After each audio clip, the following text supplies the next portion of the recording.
माझं नाव रवी दुबे. मी Ellora natural private limited Chhatrapati Sambhajinagar या कंपनीचे एक प्रतिनिधी आहे. आज आपण सुनगाव या गावामध्ये आलोय. आपल्यासोबत एक सदन कास्तकार आहे ज्याने आपल्या एलोरा फुरसंगी नावाची व्हरायटी लावली होती. तर त्यांचं नाव वगैरे परिचय वगैरे आपण जाणून घेऊया. नमस्कार काकाजी. नमस्कार. तुमचं नाव वगैरे सांगा. माझं नाव राजीव संपत भगत, राहणार सुनगाव, तालुका जळगाव जामोद, जिल्हा बुलढाणा. मोबाईल नंबर सांगा तुमचा. Mobile number 97 67 67 1398. अच्छा, तुम्ही कोणती व्हरायटी लावली? मी एलोरा फुसुंगी. फुरसंगी लावली. अच्छा, आता आज रोजी तुमचा प्लॉट हार्वेस्टिंग वर आलाय. हा. तुम्हाला आता म्हणजे कसं काय वाटलं, साईज वगैरे कांद्याची येते कसं काय वाटलं समजा? याची साईज एकदम चांगली आहे, कलर पण एकदम चांगला आहे. रोग रोग वगैरे कसं काय वाटलं तुम्हाला? प्रतिकार शक्ती जास्त आहे याची. रोग वगैरे हा. म्हणजे रोग सहन तेवढं सहन करू शकतो. करू शकते. त्यानंतर जर्मिनेशन वगैरे कसं वाटलं होतं? जर्मिनेशन एकदम चांगलं होतं. चांगलं होतं का? आता तुम्ही समजा लावलं, समजा हे. तुमचा अंदाज समजा किती होईल समजा कांदा तुम्हाला? किती एकर लावेल तुम्ही कांदा हा?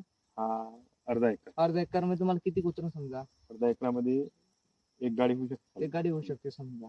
अच्छा, तुम्ही शेतकऱ्याला काय माहिती देऊ शकता की बा तुम्ही लावा नका लावू, कसं काय वाटतं मला व्हरायटी वगैरे? मला तरी व्हेरायटी एकदम चांगली वाटली. मी शेतकऱ्याला हेच सांगेन की तुम्ही एलोराची फुसुंगी हेच लावा म्हणून. धन्यवाद काका माहिती द्या. धन्यवाद.